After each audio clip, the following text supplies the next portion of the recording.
सकाळी आमच्या DB पथकाचे मी स्वतः हजर होतो. PSI पात्रे साहेब आणि पोलीस हवालदार कसबे, बाळनोत, जिरे व पोलीस कॉन्स्टेबल चव्हाण आणि निगडीकर आम्ही गस्त करत असताना अ, या पहिल्या फुटेजमध्ये आम्हाला जे लाल शर्टवाले आणि एक व्हाईट शर्टवाला जो आरोपी दिसला तोच बदलापूर रेल्वे स्टेशनला ते गस्ती दरम्यान आम्हाला तो अ, दिसून आले ते लोक. ते आम्हाला साधारण एक दुपारी 3-4च्या दरम्यान कालच सापडले घरपुरल्यानंतर.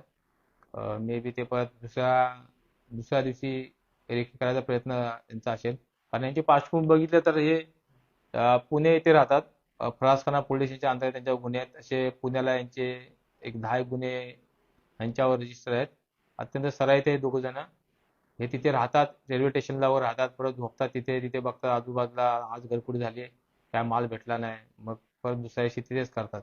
असा त्यांचा कयास असावा.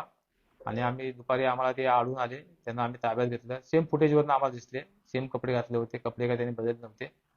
मग त्यांनी या तिन्ही गुन्ह्याच्या फुटेजमध्ये दिसत आहेत ते तर आम्हाला तांत्रिक पुरावाच होता आणि त्यांचा चौकशी केली असता त्यांनी आपला गुन्हा मान्य केला. आज आम्ही त्यांना माननीय न्यायालयाकडे हजर करून त्यांच्याकडून इतर काय गुन्हे मिळतात का, या इतर गुन्ह्यात त्याचा सहभाग आहे का, याची आम्ही त्याच्याकडे कसून चौकशी करणार आहोत.